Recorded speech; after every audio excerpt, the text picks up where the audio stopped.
ได้ยินเลยเนาะได้ยินค่ะได้ยิน ฮัลโหล แล้วค่ะ เร่งวิทยุก็ได้แม่บินหน้าวิทยุไปทางอื่น แม่ฟังจากลำโพงได้ไหมคะ แม่อาจจะเบาวิทยุเลยไม่ได้ยินเสียงเรา คือน่าจะฟังจากลำโพง ต้องปิดวิทยุครับต้องฟังเลยครับต้องฟังวิทยุเหมือนไม่ยินครับ ฟังจากลำโพงของ โทรศัพท์ เนี่ยโทรศัพท์อะแต่หูจะถ้าบ้านมันจะไปหูเรื่องเลยนะคือเขาตอบเปิ้นมาตอบเขาเนี่ย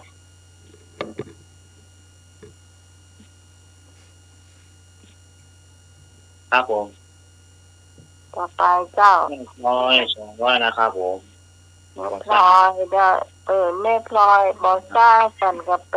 แม่เจ้า ครับว่าปุ้นนะครับบาดจางว่าบาดจาง มาใหม่เนาะเดี๋ยวแป๊บหนึ่งเจ้า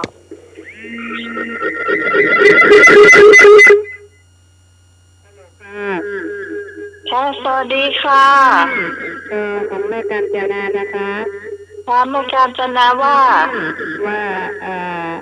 จะทำบุญอะไรนะที่บวชพระนะคะค่ะ1,000 บาทค่ะ 1,000 บาทค่ะค่ะแม่จะมาไหมค่ะแม่จะมาหรือเปล่า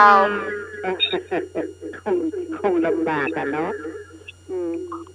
มาลำบากเนาะมาลำบากแต่ทีนี้จะโอนเข้าของลุงหนุ่ยเนี่ยเนาะเบอร์3ได้ค่ะได้โอเคค่ะเดี๋ยวให้หลานโอนเข้าไปนะคะได้ค่ะมีจำเลขบัญชีได้เนาะค่ะได้ค่ะค่ะได้ค่ะขอบคุณค่ะขอบคุณค่ะแม่กาญจนาโอ้ยอยากไปแย่แล้วแต่ไปไม่ได้อ๋อค่ะค่ะแม่กาญจนาโพธยาเนาะค่ะครับผม ค่ะขอบคุณมากค่ะแม่สุขภาพแข็งแรงร้อยเช้านะครับ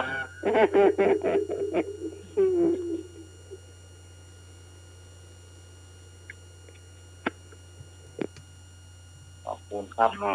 แม่ทำบุญตึงพระป่าตึงทำบุญตึงเนนตะวันตัวนะเจ้าขอบคุณนะเจ้าครับต่อมาของรวมที่คุณนอนบุญเลยนะครับผมมีโปงครับผมต่อมาโปงปลาซางนะครับผม300 บาทปลาซาง300 บาทเจ้าพี่ต้องปลาบง500 บาทครับผม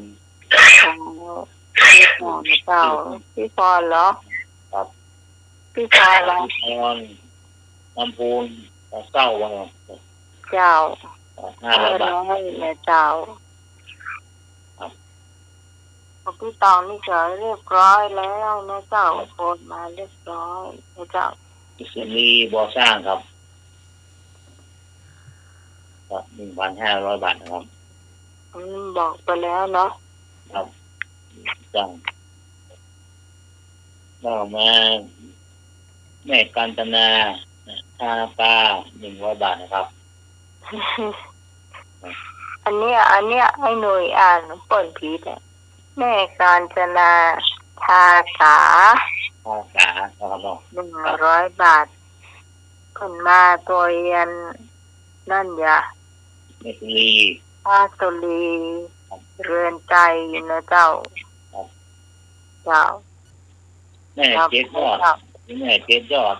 500 บาทครับผมเจ้าขอบคุณแม่เจ็ดยอดนะเจ้าอันนี้เป็นแฟนรายการรุ่นแรกเลยนะเจ้าเนี่ยครับผมเจ้าเจ็ดยอดมาต่อมาพูดนะครับแม่ลิมบุญนะแม่อำไพ500 บาทนะครับเจ้าไป500 บาทคุณจบลืมต่อมาคุณแม่ยุคทีมหอมมาลา เจ้า 500 บาทนะครับ เจ้า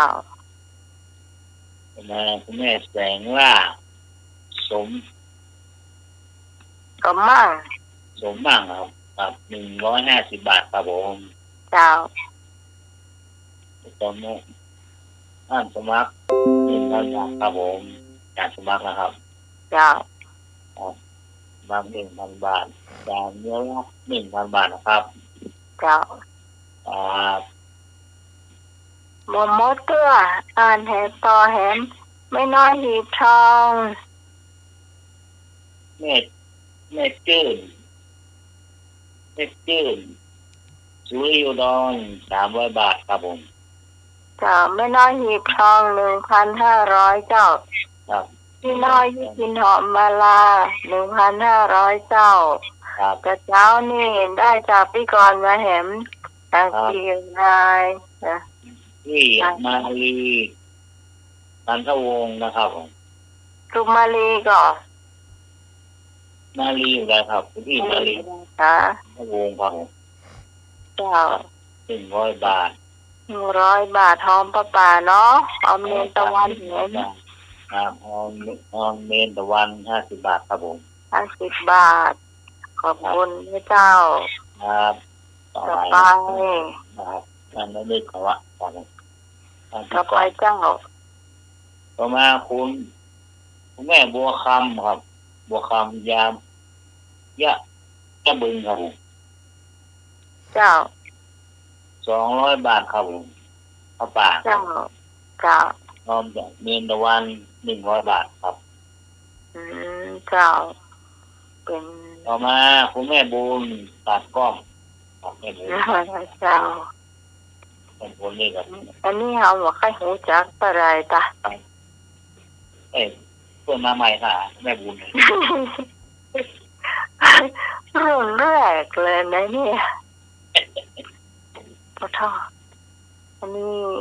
รู้สึกว่ามาตั้งมาอันสมัยให้ปั่นแล้วนะ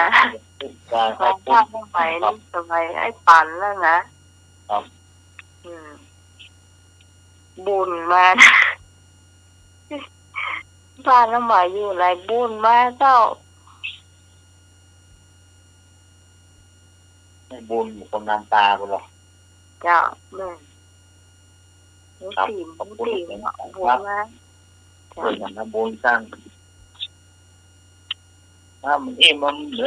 มันใช่นะมันดีที่มันได้ปากอะไรมันได้ทำบุญด้วยกันเลยนะตามของเรา เจ้าจ่อยกันเนาะแล้วก็น้อยก็จะได้เป็นกำกับหนึ่งน้ำยศในเจ้าเนาะน้ำยศมันก็ยศนะน้อยแต่น้อยมัน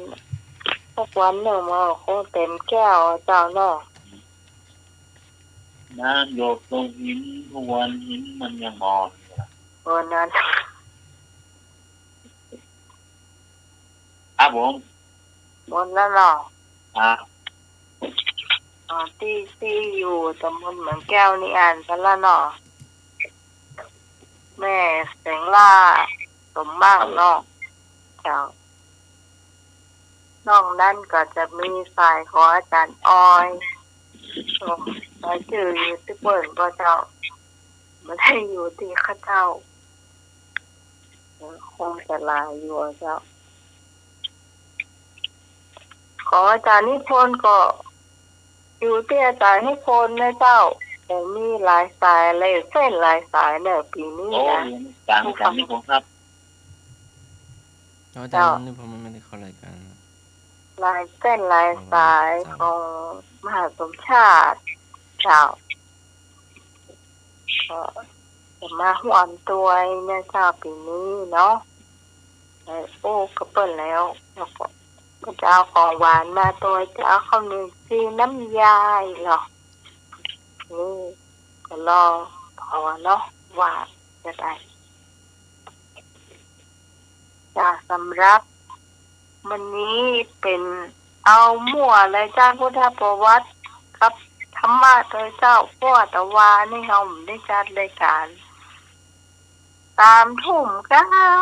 แม่สมโทรมา จะจับได้การข้องอีลูกผู้โทรเขาคนรับอ่ะรับแล้วเจ้ารับไปจับได้การใหญ่เนาะ ถ้ามีงานอะไรเนาะ มีงานก็ยกเลิกอะเนาะเป็นยัง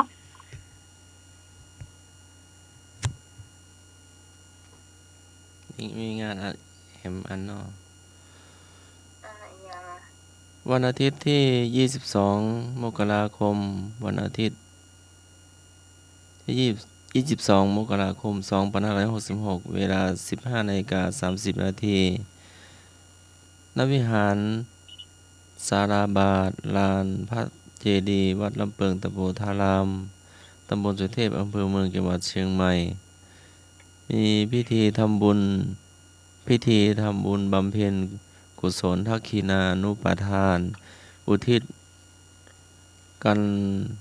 ละปานา ผลน้อมถวายบูชา คุณบุรพาจารย์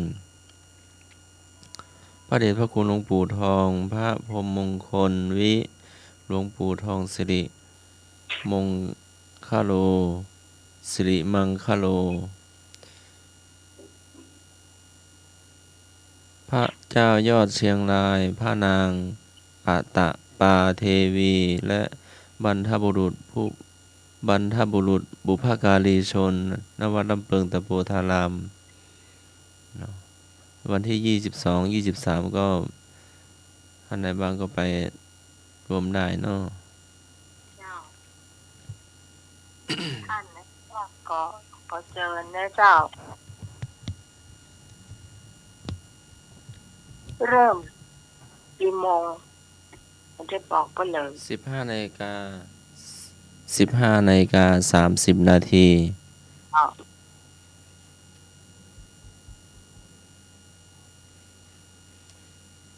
ต่อไปเจ้าคำถาม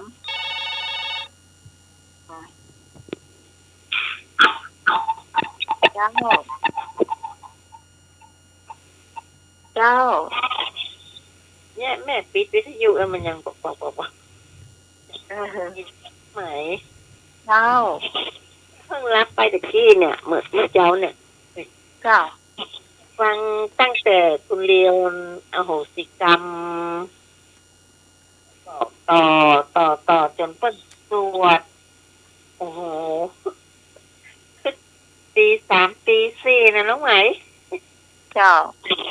นอนมารับเลยก็เลยลวดต่อจนเพิ่งมารับเอาเมื่อใกล้ๆแจ้งนี่เองอ่ะ เจ้า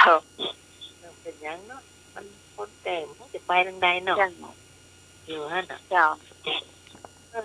ไปขนาดเลยอ่ะดูกันเนอะถ้ามีโอกาสจะได้ไปภาคป่ากับหนูครับแค่หันแต่ในไลฟ์ก็ไลฟ์บอกเป็นอย่างก็เป็นดูเฟซบุ๊กดูไอ้นั่นก็ดูได้นิดๆหน่อย เจ้าเพื่อนลูกสาวไปส่งก็เฮ้ยพี่ตูนไปส่งกะ ๆกันนั้นดูก่อนนะจะขึ้น เป็น รถ ยั เอง ง ไปกับหมอ พู พุท ด ธ จน ดู ต้อ ก่ ง อน อยู่ด้วยกันนั่นนะแม่ เจ้า ดูแม่อย่างก็เดี๋ยวก่อนแม่อย่างคะที่เหมารถไปหมดแล้วอ่ะส่วนก่อนมีไม้เต้ามีอย่างไปโดยนะ เอ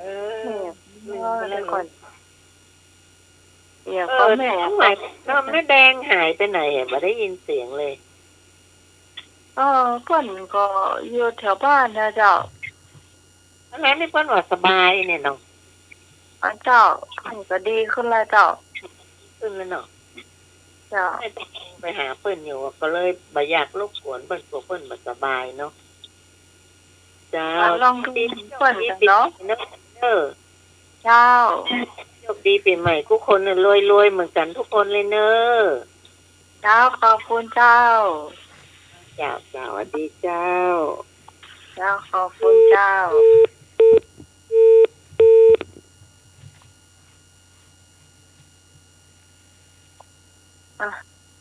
สมัคร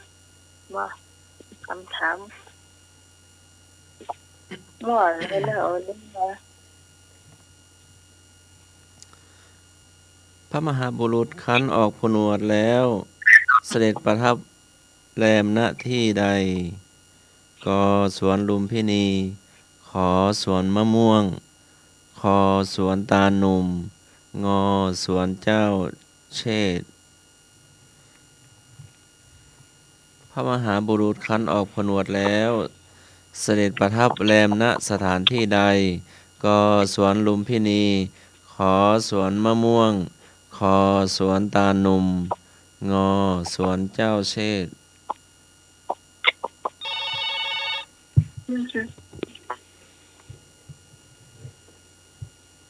เจ้า จ้าไหม เจ้า กอกไก่เนอลุมพินีเจ้า เจ้า แม่บูเดอร์ แม่นก็ ฮะ แม่นก็ ว่าแม่นทำล่ะแต่ก็เดิมมันมีอย่างว่าก็ถ้าจะมา เอาละ สวนลุมพินี สวนมะม่วง สวนตาลหนุ่ม สวนเจ้าเชษฐ์ เอางองูเหรอ เจ้า เอางองูก็ได้ เดี๋ยวนี่ไปดีเดี๋ยววันนี่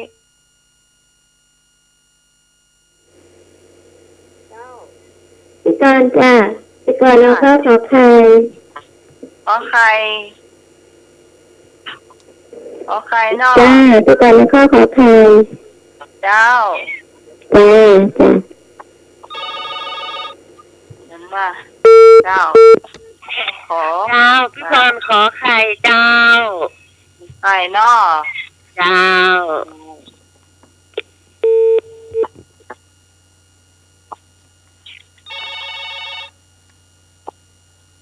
เจ้า เจ้า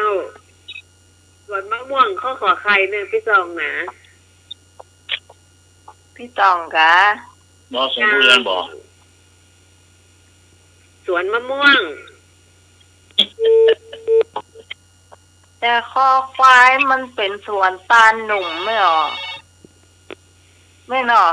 หรือไม่ใช่ตาลหนุ่มนะ ไม่พลอย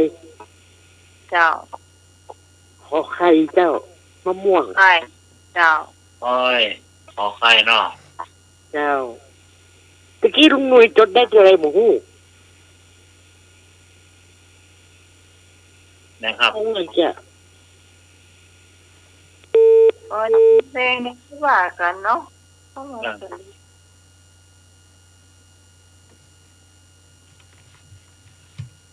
ขอไข่1 2 3 4ก็ไก่ไม่บูนเนาะ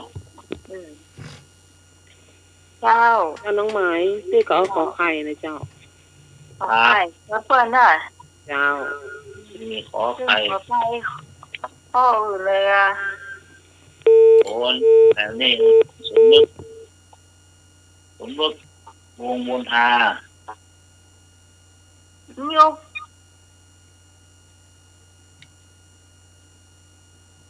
เดี๋ยวท่านสมัครเดี๋ยวถามหน่อย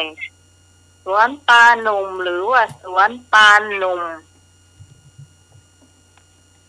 สะกดที่ถูกต้องเจ้า ตา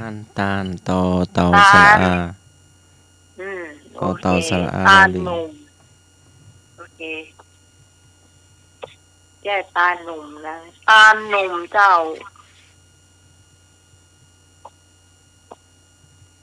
ใครจะเปลี่ยนใจข้อง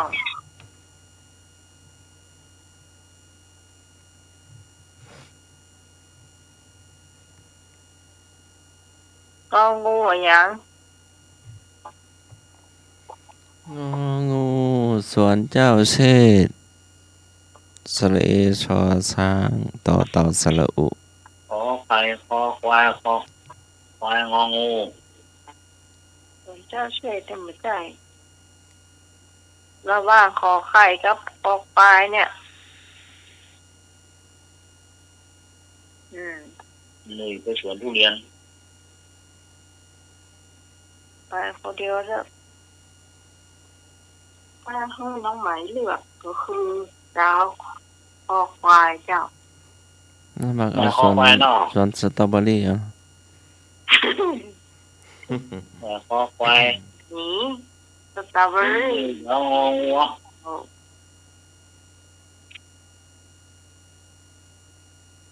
โอ้เนมนี่ไหนเนม อยู่อ เน ยู่ มไหน อยู่ในสายนะ รับ เนมไหน อยู่ ไปนี่ก็อนาปนะอยู่ก็ รับไปแล้วก็ดักติ้งตั้งเจ้าละ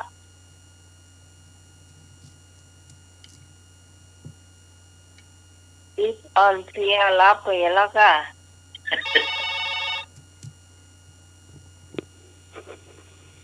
เจ้า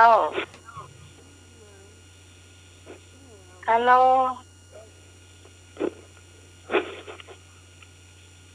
เจ้าไดีนก็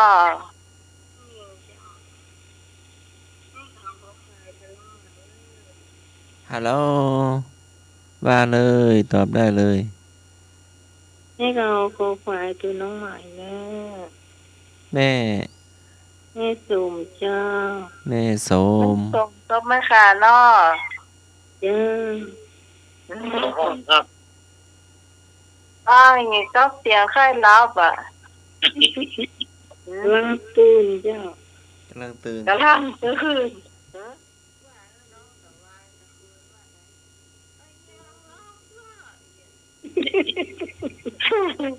วันนี้กับแม่ก็รับแล้วอ่ะ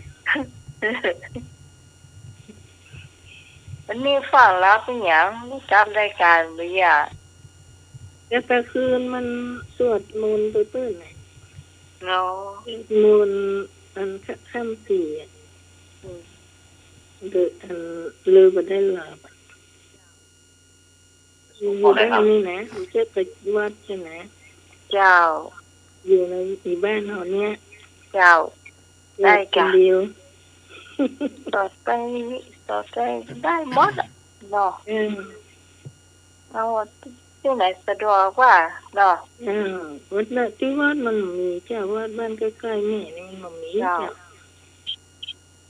เอาที่ไหนสะด มี วก ที่ ก็ บ้านก่อยเองทำไปแบบนี้เจ้า พอถ่ายเห็นก็ถ่ายทอดเนาะเนาะ ฟังที่ในเฟซในไลน์แม่ก็เข้าหมดแจ้งอะเจ้า ครับ เพื่อนสอนเถอะจ้ะ ตรงนี้ไอ้สอนแล้วน้องแกลนก็นอนคนละบ้านแม่ก็นอนอยู่นี่บ้านเดียวคนเดียว อีกก็น้องมันน้อง เจ้าอันนี้แม่ส่งโดยน้องใหม่ คอควายเนาะ เจ้าโอ้ที่ไหนจังเนี่ย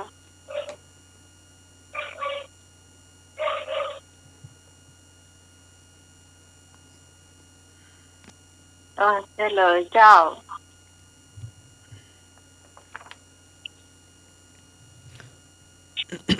พระมหาบุรุษขันออกผนวดแล้วเสด็จ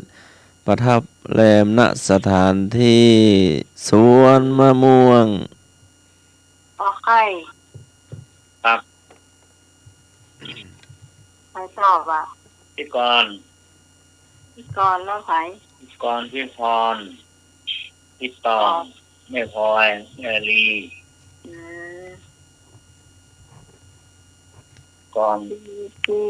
กรณ์3 คะแนนเนาะ พร พี่พร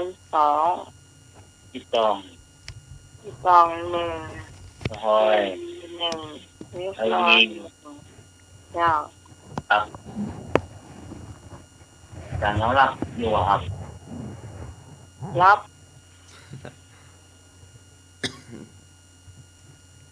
จะรับประกัน ถ้าจะออนเทียร์ก็ฮะเนาะ ยังไม่หนักแล้วแล้วกัน คืองานจนให้หนักเนาะ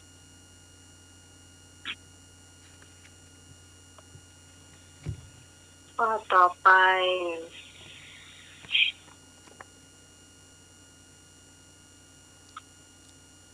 ข้อต่อไปเป็น สัพพานุกรมไทยบาลีอรรถกถาธรรมบทภาคที่ 1 สำนวนสนามหลวงสำหรับชั้นประโยคปรริญญาธรรม 6 ศูนย์ส่งเสริมบาลีการศึกษาบาลีคณะสงฆ์ภาคเขตเชียงใหม่ลำพูนแม่ฮ่องสอน ถามว่า นิปัตชิตวาสุปฏิแปลว่าอะไร ก็นอนหลับ ขอในเวลาตนหลับแล้วตื่นขึ้น ขอจากนอนหลับ อ่านใหม่เหรอ นิปัตชิตวาสุปฏิมีความหมายมีคำแปลว่าอย่างไร ก็นอนหลับ ขอในเวลาตนหลับแล้วตื่นขึ้น ขอจากนอนหลับ โอ้โธอันนี้เอาของประโยคพวกคนเริ่มมาถามนะคุณผู้ฟัง เป็น พี่คนตอบขอใครเจ้า ขอไข่เนาะครับ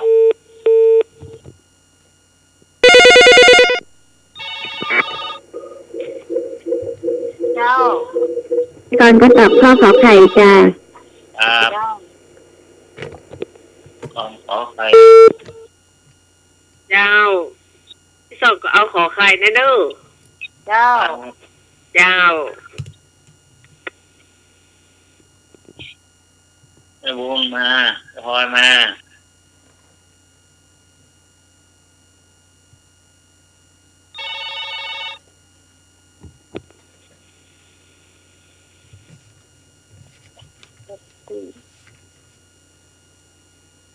ฮัลโหล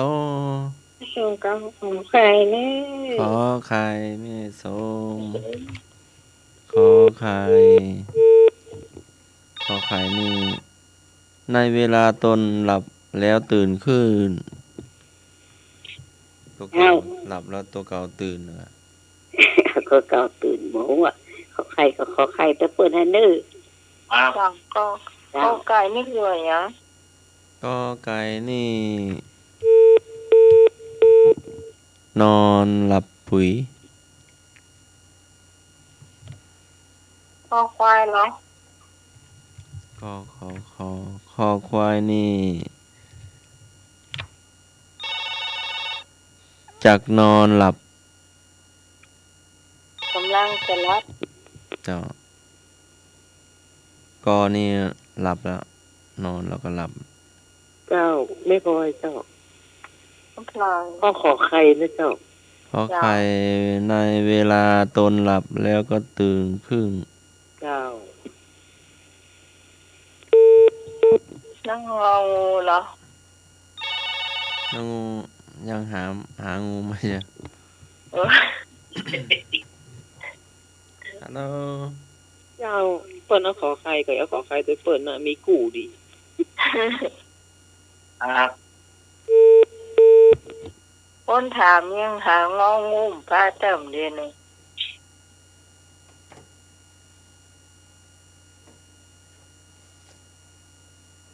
ถามบาลีประโยคพกซ้ำนะพ่อจานมหาวิษณุมาตอบสักหน่อยเหรอ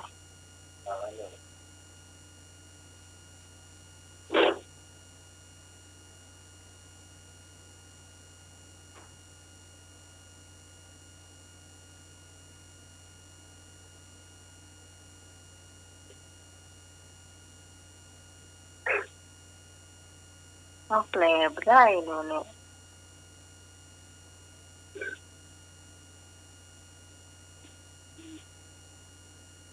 เป็นบาลีอะแต่กำลังหน้าไม่ได้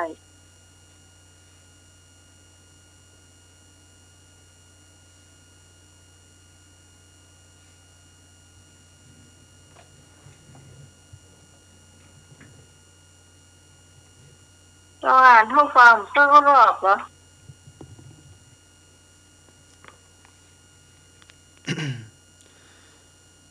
นิปัชชิตวา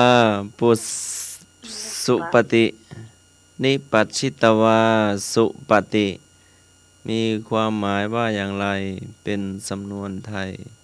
แต่กี้เป็นสำนวนบาลี มีความหมายว่าอย่างไร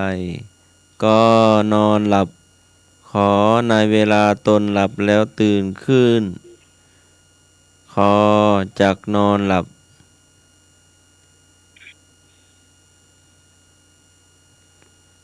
งอรอหายแซ่บ งอก็ได้ หลับนอกเวลา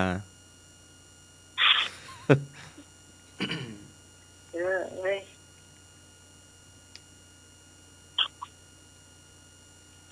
ยอมรับลองเวลาได้เหรอ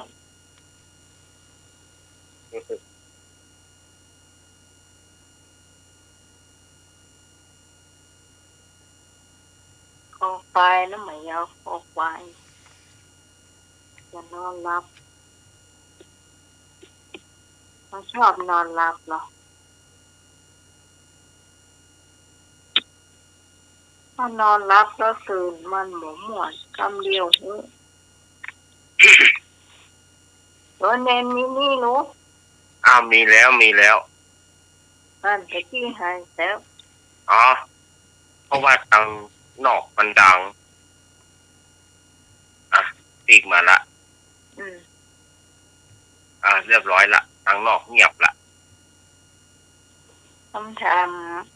เดี๋ยวนี้ซ้ำเป็นประโยคปุ๊บนาเน้น โอ้โห พี่เดาพี่กับเดาคอควายนะเดี๋ยวนี้ เนาะ คนตอบคอควายที่ตอบคอควายมันยังเหอะคำถามอ่ะ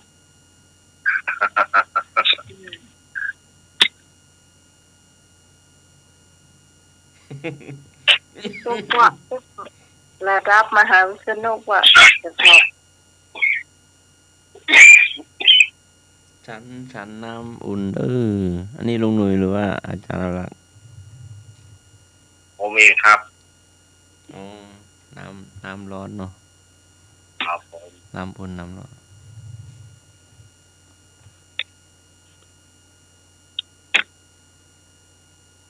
เฉลยเจ้า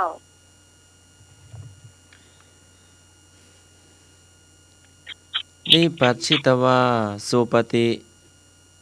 กอไก่นอนหลับกอไก่ ก็มีใครตอบเลยเจ้า ครับกอไก่ปู อาจจะไม่เคยได้ยินนะเนาะ ถ้าซอยการนั้นมันถึงได้ คอควายกับวัตถุงองูกับวัตถุปุ่น ก็ถูกกอไก่พุ่น กอไก่ ก็คืออันนี้เนี่ยมันเป็นของประโยคเรียน6ปุ่นทั้งหมดของกอถ้าทำเอกมหาบดีมีไผตอบไม่ได้คุณผู้ฟังเอาของประโยค6มาถามเอาตรงว่าแล้วเอาเงินอาจารย์มหาวิทยาลัยมาตอบ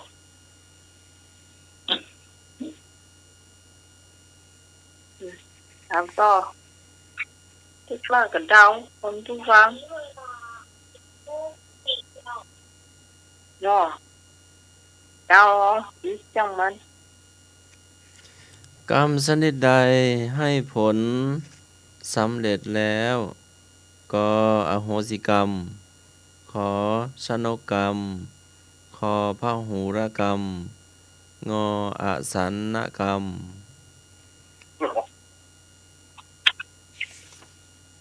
อ่านเห็นรอบกะ กรรมชนิดใดให้ผลแล้ว ให้ผลสำเร็จแล้ว กรรมชนิดใด เจ้าที่ส่งตอบกอไก่ว่าเดาเอา เจ้า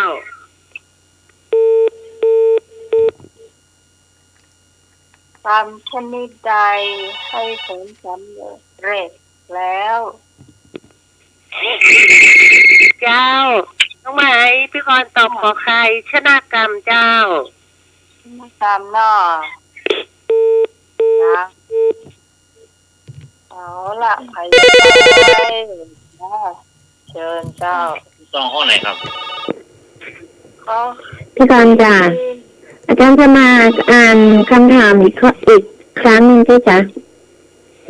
กรรมชนิดใดให้ผลสำเร็จแล้ว จ้ะ คนตุนพี่พรเนอ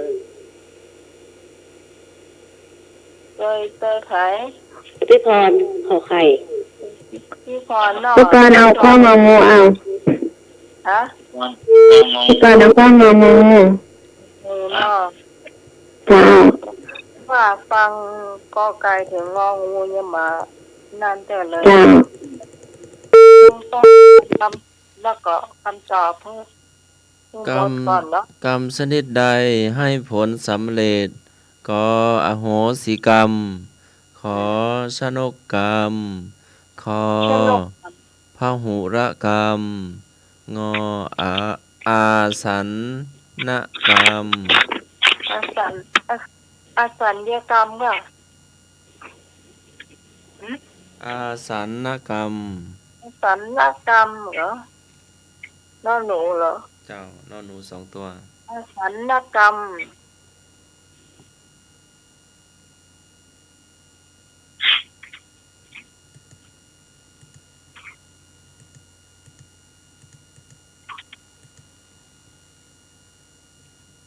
พี่พรข้อคอไข่เนี่ยเป็นชนกกรรมนะ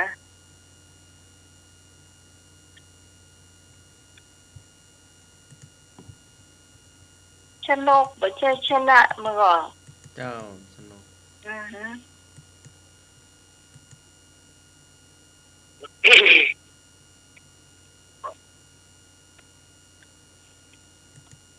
พอควายเลยเจ้า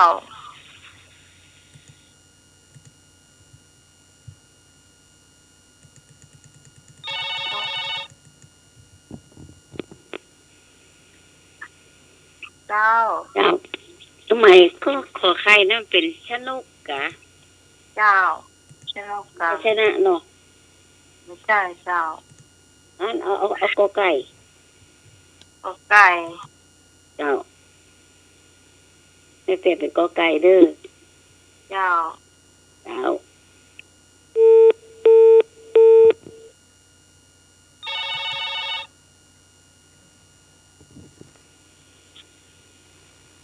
เจ้า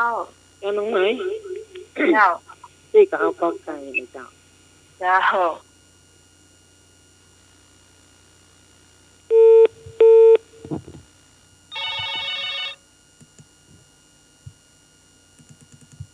เจ้า นี่ก็เอากอไก่แม่ แม่สม อ้าว อโหสิกรรมเนาะกอไก่นี่เป็นอโหสิกรรม เจ้า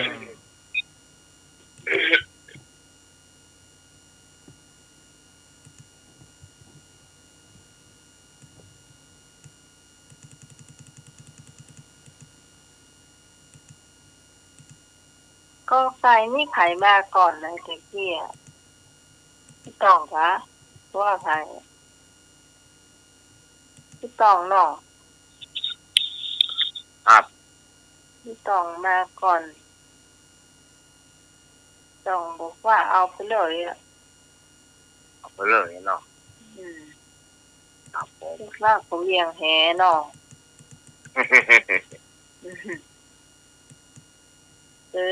แต่ว่ายากกว่าเนี่ยเจ้าถ้าแปลบ่ออกเนาะ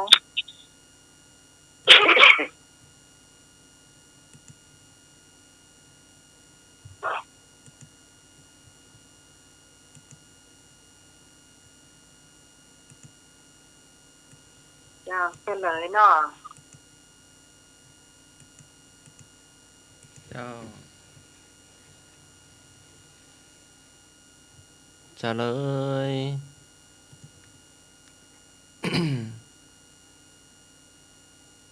กรรมชนิดใดให้ผล สำเร็จแล้วกอไก่อโหสิกรรม การที่เลิกให้ผลการไม่เอาโทษแก้กัน ไม่เอาโทษแก่กัน การเลิกแล้วต่อกัน เจ้าคือตะกี้ใหม่ย้ำที่พรแล้วว่ามันเป็นชนกกรรมของใคร เลิกจองเวรกัน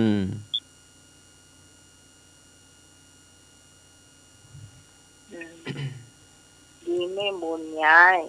เดี๋ยวที่ต้องได้3 คะแนนข้อนี้เจ้าแล้วก็พัดมาไผพัดม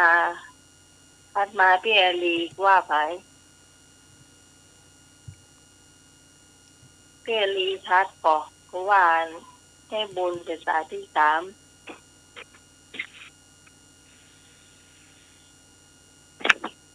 เพราะว่าพี่ก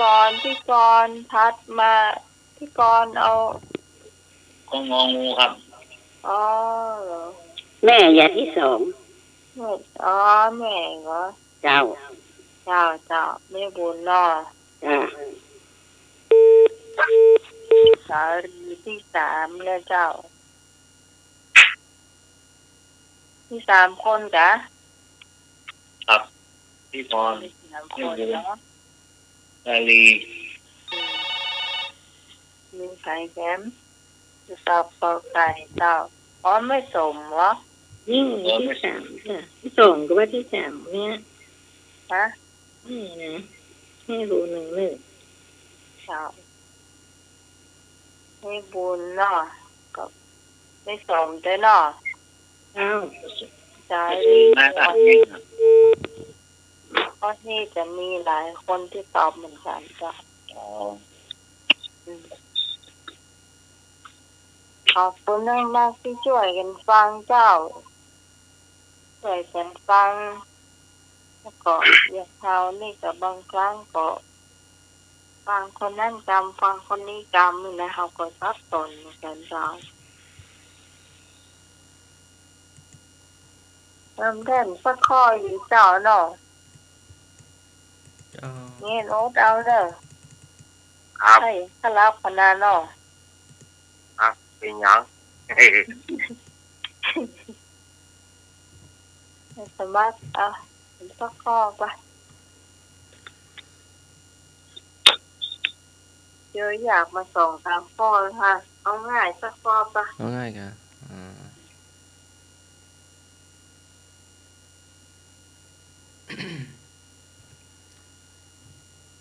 ผู้ที่ประมาทในวัย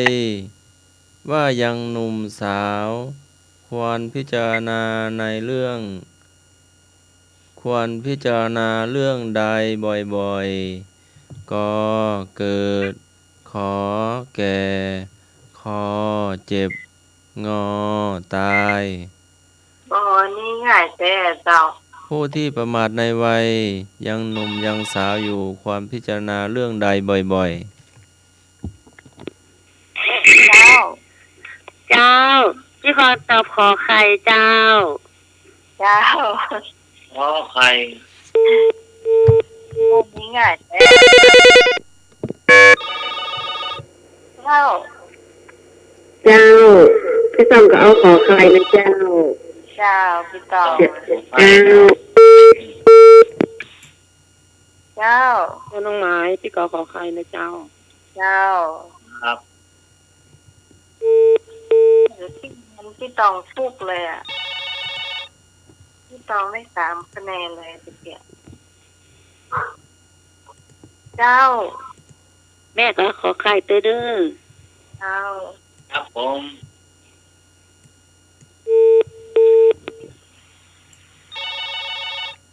มาเลยเจ้า ขอไข่ตัวเลย เจ้าฮะ ครับผม ไม่สมนะ เจ้า โอ้เจ้า พี่กรต้องขอไข่ เจ้า เจ้า โอ้ลูก ทุกนอ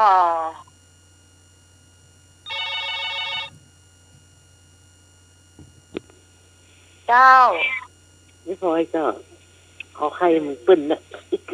เจ้า เจ้า เล็กน้อยเจ้า จ้า ก็มีเต็มก็มีเต็มก็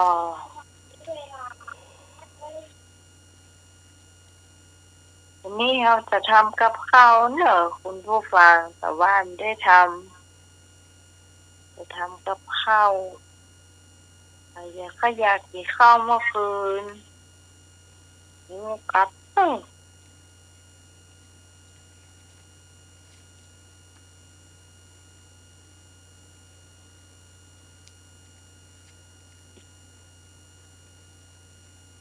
หมดแล้วค่ะ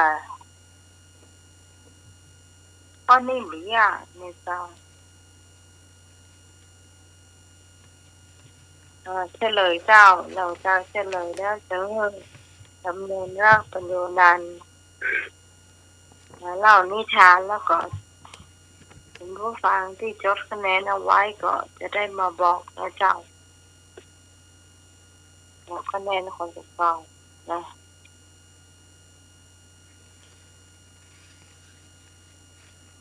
วัยหนุ่มวัยสาวต้องพิจารณาความแก่ ถูก เพื่ ต้ อ องนะ จะได้ เจ้า ไม่ได้เมาในวัย อืมถูกต้องทุกคนนะเจ้าพี่พรแม่เจ้าได้3แม่เจ้าพัดมาที่2ไผ่ ต้องครับผม ที่2นอกเจ้า แอลี มาก็ บุญ ตรงนั้นก็หนึ่งมากเลยเจ้า ก่อนไม่พลอย อืมเป็นการสะสมคะแนนเนาะเจ้า ครับ เสาร์อาทิตย์หน้าเขาก็ยังป้ากันอยู่เนาะ ครับ สำหรับวันนี้เนาะเดี๋ยวสำเร็จแล้วคนเล่านิทานก่อนแล้วก็จะมาสรุปคะแนนสำหรับวันนี้กันนะเจ้านี่มนต์เจ้าไปเลยแล้วเนาะนี่ข้อนี้ก็ที่พรเนี่ยเจ้าแล้วก็พี่ต้องเนาะ ครับช่วงการเล่านิทานเนาะ เจ้า ก่อนที่จะเล่านิทานนั้นก็อาตมาก็ขอส่งเสียงนี้ขอบคุณท่านอาจารย์ท่านพระมหาสมชาติชาตปัญโยวันนี้เปิ้นก็มาเป็นพิธีกรช่วย แล้วก็ได้รับเป็นส่งพิธีโดยได้รับนิมนต์ไปส่งพิธีโดยขอบคุณนะครับ ตอนนี้เปิ้นก็คงจะเดินทางไปที่อำเภอฝางเนาะเพราะว่าวันพรุ่งนี้เปิ้นจะมีการสืบโหราชตาที่วัดพระบาทอุดมท่านอา ไป จารย์ เสื้อ เนนตะวันก็ จะ ว่า ไป ท่าน พร้อมเนนตะวันกับเจ้าหนุ่มทุกพี่หนึ่ง จำวัดพักผ่อนอยู่ที่ นอนยังไม่ได้ปล่อยเต้นเนาะ กุฏิที่วัดไฟเห็นเนอกกุฏิสำรองหลวงพ่อ คนกระจวน มานอนเทอยู่เจ้า อ๋อครับก็ขอบคุณท่านอาจารย์มหานักๆนะครับ ที่มาร่วมมาช่วยเป็นพิธีกรแล้วก็ส่งพิธีเนาะเปิดกระจวนไป แต่ว่าวันพรุ่งนี้พอดีอาตมาภาพก็มีงาน จะต้องเดินทางไปงานฉลอง งานปล่อยหลวงที่วัดดงหลวงเป็นงานใกล้ๆบ้านแล้วก็ประเพณีหนองยวงเป็นอำเภอเดียวกันวันพรุ่งนี้อาตมาภาพก็ได้รับอนุญาตจากท่านเจ้าอาวาสองค์ใหม่มันก็บอกว่าท่านเป็นคนพื้นที่ ผมยอมบักเองเตื้อนิมนต์เนอร์ก็เลยมาได้ไปกับท่านอาจารย์มหาตกรรมเนาะ ทำสักก้ามหนึ่งว่าเจ้าว่าองค์ใหม่เนี่ยเพิ่นอายุเท่าไหร่เจ้า 93ครับ อ๋อย 23 จ้า ไม่งงเลยเนาะ เดี๋ยวน้อยอยู่เลยอ่ะ น้อยกะ เออ นี่ก็ขอบคุณสถาญาติโยมที่มาร่วมกินร่วมตานกันเนาะเอาไว้วันอังคารก่อนเนอกก็สรุปเรื่องว่าขอบคุณกับสถาญาติโยมสำคัญหนึ่งช่วงเล่านิทานวันนี้อาตมาภาพก็จะได้นำเอาเรื่องของวันนี้ในวันนี้มันเป็นใกล้กิ่งใกล้ตาลเข้าใหม่เนาะวันนี้อาตมาภาพขอยกนิทานงดนิทานเหตุกรรมแต่อาตมาภาพจะเอาประวัติของการเผาหลวงพระเจ้าตอนนี้นะอาตมาภาพจะเอาประวัติของการเผาหลวงพระเจ้ามาเล่าสถาญาติโยมการเผาหลวงพระเจ้าเพิ่นว่าหลวงหิ่งเหนาพระเจ้าจะมีในประวัตินั้นเปิ้นก็บ่ได้บอกไว้ว่ามีในพุทธประวัติหรือไม่แต่มันเป็นกรรมสืบตามกันมาสืบกันมาตั้งแต่ปู่ย่าตายายเรื่องของหลวงหิ่งเหนาพระเจ้าหรือว่าพระเจ้าหิ่งไฟอันนี้มันก็มีการสืบกันมาทั้งครูบาอาจารย์บัณฑิตนักปราชญ์ทางเมืองเหนือเฮาจะมีก็เฉพาะเมืองเหนือเฮาที่ว่าหลวงพระเจ้าเพิ่นบอกว่าเดือน4เปงนะเดือน4เปงหรือว่าเพนเดือนยี่นะของทางใต้เพราะว่าเพนเดือนยี่ทางเฮาว่า4เปงวันนี้ที่ค่ำละวันนี้10ค่ำละวันนี้10ค่ำละก็เหลือเวลาแถมเหลือเวลา5 วันก็จะเป็นประเพณีการเข้าใหม่ของทางเมืองเหนือหรือว่าประเพณีเดือน4เปงซึ่งประเพณีเดือน4เปงทางเหนือเนี่ยจะนิยมเผาหลัวเปิ้นเฮาว่าหลัวหิ่งเหนาพระเจ้าเพราะเปิ้นบอกว่าเดือน4เปงเนี่ยจะหนาวที่สุดจนพระพุทธเจ้าอดบ่ได้ที่จะหิ่งไฟแน่อันนี้เป็นคำเล่าขึ้นมานะหลัวที่เปิ้นจะใจนั้นเปิ้นก็จำแนกไว้อยู่3 ไม้3ชนิดคือ1ไม้คนทา ไม้คนทาหรือว่าไม้จี้ทางเมืองเหนือเขาว่าไม้จี้แต่ต้นกับหน่วยจะห้องบ่เหมือนกันพระดาญาติโยมเนาะต้นกับหน่วยจะห้องบ่เหมือนกันต้นมันห้องว่าต้นไม้จี้หน่วยมันนะห้องว่าบะตำตาหรือบะตาตำตาอันนี้มันก็ฟาดกว่าบะขามป้อมหน่วยมันจะ น้อยกว่าบะขามป้อมหน่วยจะน้อยกว่าบะขามป้อมแต่ว่ามีรสฝาดมากๆ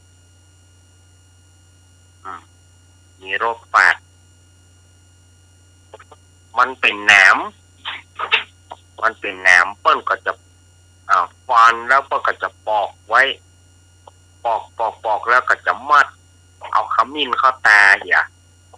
คือมันเหลืองแล้วก็ตากแห้งไว้พอถึงวันเดือนพอถึงวันโกนหรือว่าวันห่อวันแดนั้นเปิ้นก็จะเอามาสุ่มกันไว้แล้วก็เปิ้นจะเอาเผาในวันเดือนเปงนั้น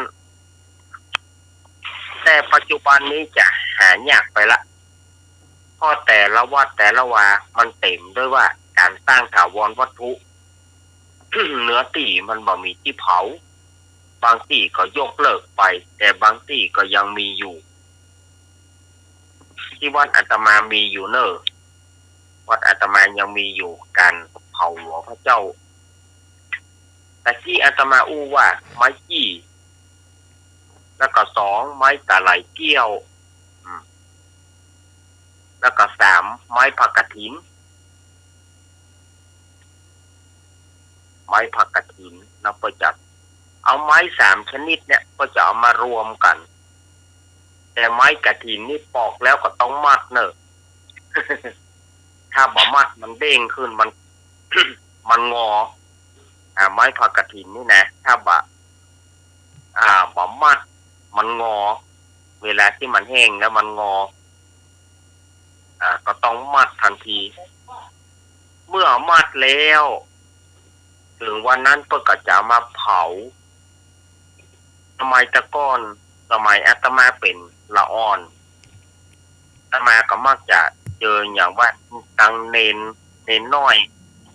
เปิ้นจะมีการแปลงสะโปกน้ำแปลงสะโปกน้ำนี่ก็คือเอา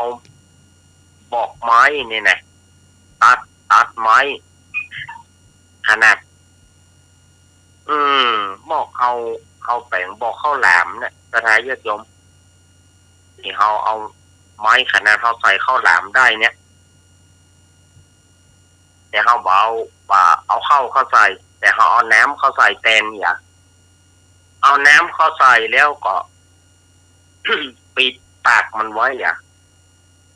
ใบไม้กระหายครับปิดปากมันไว้แล้วก็เอาไปมัดแวดหลัวเอาไปมัดแวดหลัว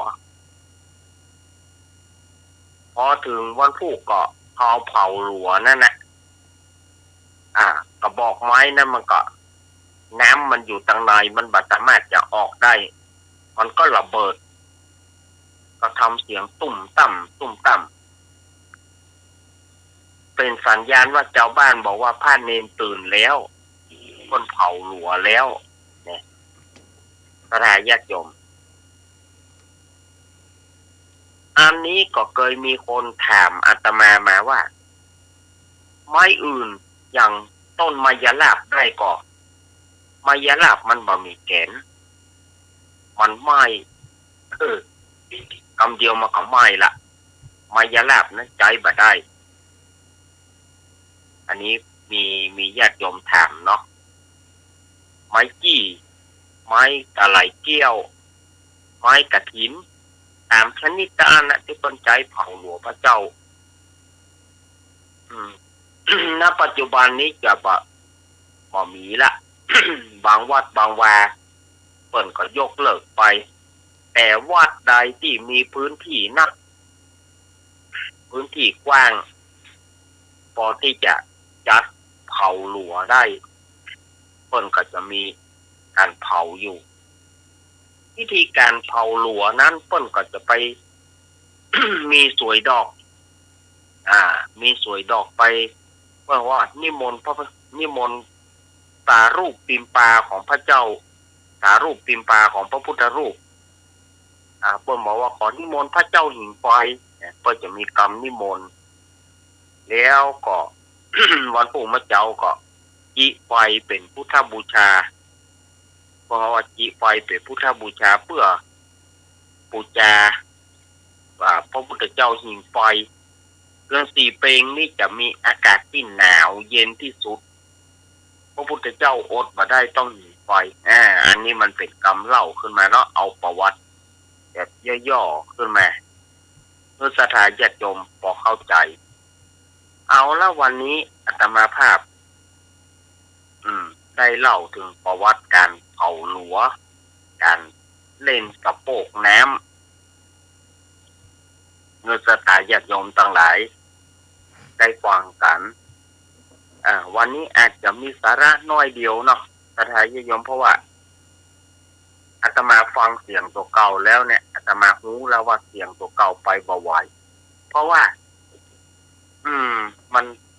ทำงานมาหลายวันแล้ววันนี้ก็ต้องเป็นพิธีกรตัวเป็นพิธีกรประจำงานตัวแต่ว่าวันนี้ถ้าว่าบ่มีท่านอาจารย์มาหาเข้ามาช่วยก็โอ้โหคงจะเสียงก็คงบ่มีแล้วอะไร เพราะว่าตะคืนนี้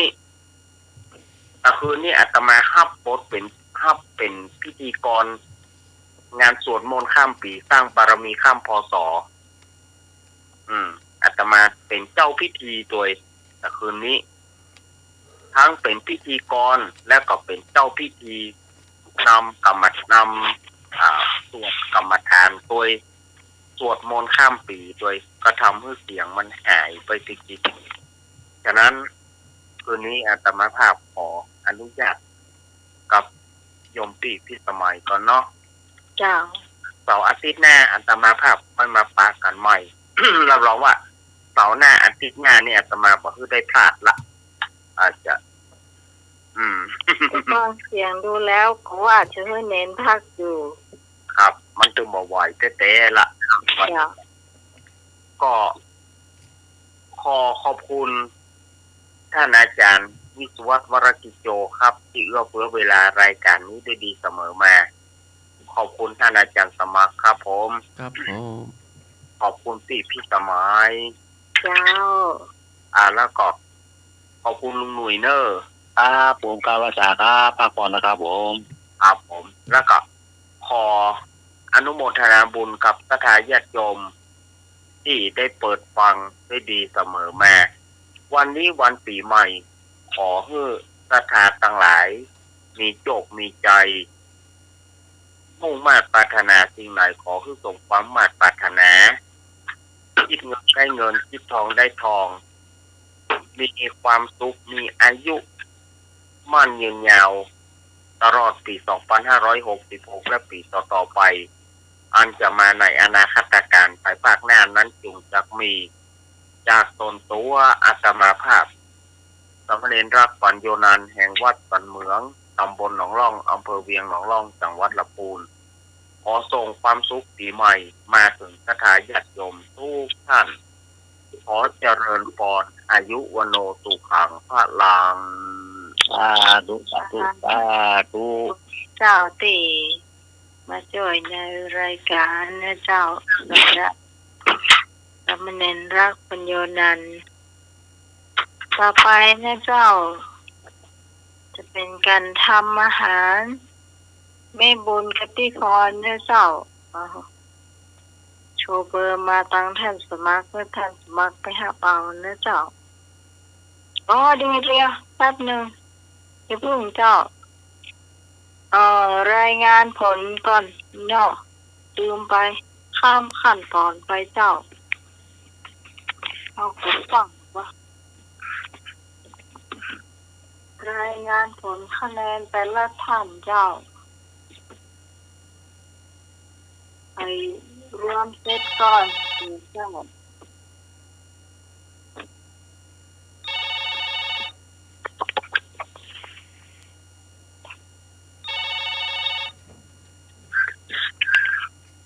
เจ้าพี่คอนช่วงเพลงโดยเปิ้ลได้5 คะแนนเจ้าธรรมะได้5 คะแนนรวมเป็น10 คะแนนอาทิตย์ที่แล้ว87รวมเป็น97 คะแนนเจ้า97เนาะเจ้าไปต่อไป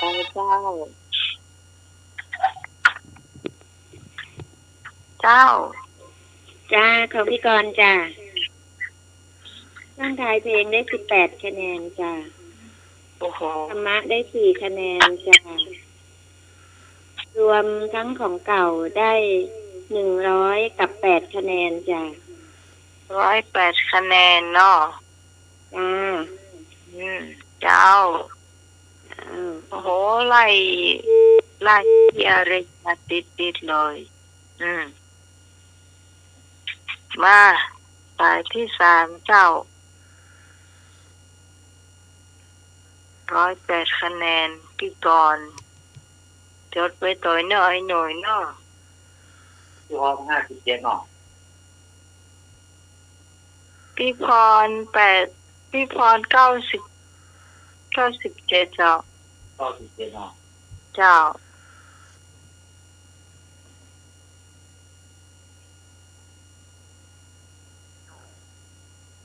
พี่พรมาถึง100เจ้าพี่สารีเจ้าพี่ตองเจ้ามาอันนี้พี่ตองกับ ปีก่อนอ่ะ จะไล่กันมานานเลย เจ้า เจ้าน้องหมาย เจ้า มีเพลงได้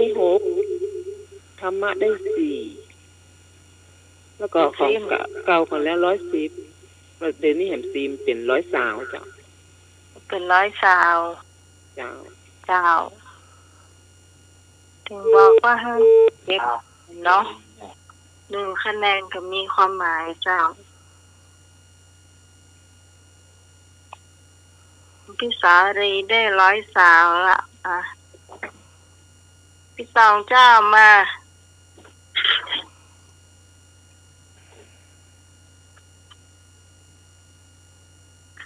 พี่ตองเรียบร้อยไม่ดื้น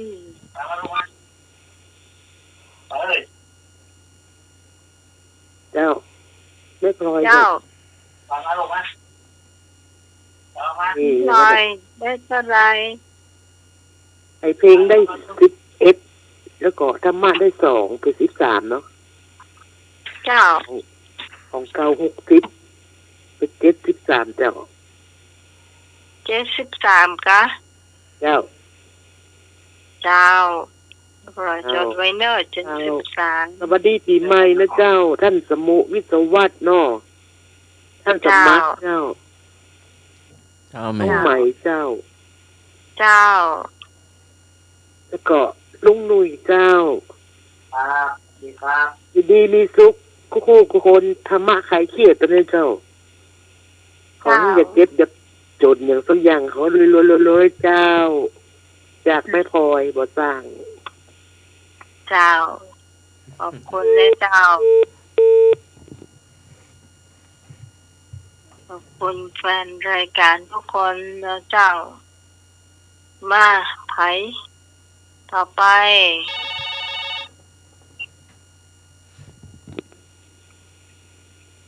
เจ้า เจ้าพี่ซองเจ้าพี่ซองท้ายเพลงพี่ซองได้23คะแนน เจ้า ท้ายธรรมะได้แหม6คะแนน ไปฟุกข้อหนึ่ง 9 ได้ คะแนน ได้สาม รวมของเก่าเป็น104คะแนนเจ้า 104 คะแนน เจ้า นี่ก็ต้อง 104คะแนน ด้วยการตึงพี่กรกมล เจ้า 2 คนนี่โอ้จะไล่บี้อยู่ขนาดเลยอ่ะ เจ้า เออ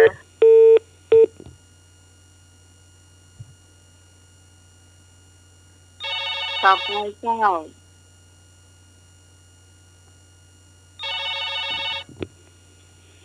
แม่บน เจ้า แม่เพลงได้12มาฟุกได้อัน 3 คะแนนได้เพลงเจ้า วันนี้ได้12 คะแนน แล้วก็ธรรมะได้3 คะแนน เป็น15เนอะ15อันเก่าแต่เป็น7รวมกันเป็น7 จ้ะ ท่านสมัครเจ้า เจ้ารวม70 เจ้าแม่ จ้า พี่พร รอดเข้าบ่รอดเข้ารายการบ่ หรือยังคนที่บอกคะแนนหมดหรือยังเนาะ หมดละ แม่ ก้า บน มี ได้ ให้ครับ 55น้องให้จดไว้เนอะ ขบวน5แสดง5เข้า ให้รวมไป70 คะแนนหมดกันเจ้า 70น้อง70น้องแม่ เจ้า เจ้าอ่ะเดี๋ยวท่านสมัครไปห้ามแม่บุญคนเนอกนี่ทำกับข้าวเจ้า เดี๋ยวไม่เป็นนั่นออกก่อนนะไปนอกความหมากนะ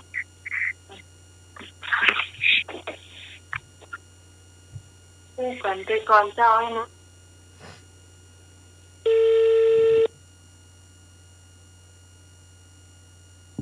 วันที่15 มกราก็เป็นวันนี้เนาะ เจ้า า เป็นวันเด็ก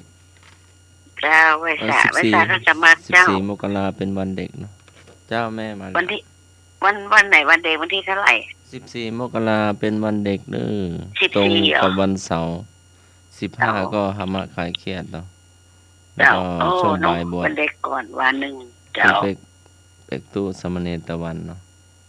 จ้ะจะเต็กเลยเนาะ วันที่ 15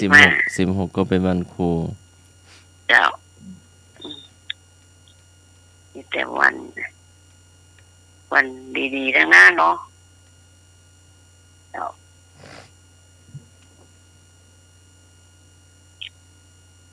เมื่อคืนแม่ก็ไปวัดพระสิงห์นะ สวดมนต์เนาะ กลับจะถึงบ้านตอนตี 1นะเมื่อคืนนะตอนสุดท้ายเจอเขาเลี้ยงน้ำเต้าหู้อ่ะคนเยอะพี่กอนเอาวาวูพอดีได้เตยพี่เหรอ ปกติ อย่างก็อย่างตัวอย่าง ตัวนี้เป็นชื่อฮอนจะหลายรอบ โดยกับเป็นแลบต่อยาวเหยียดข้อนั้นมี2ข้อค่ะข้อขอไข่ครับมองงูอ่ะ แล้วก็พิษแม่เนี่ย3 แต้มมันละทำไม ที่ถูกก็คือกอไก่อ่ะ ขอไก่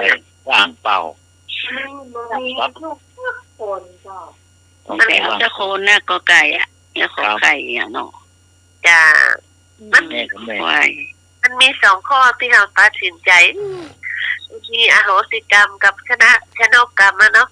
ครับ ตอนเต้เอาไปเอามาเป็นว่าไปต่อไว้ขอใครอะนะ จนนั้นแม่ฉันตอนแรกก็ว่าตัวเองเป็นได้ยินว่าชนะเนาะ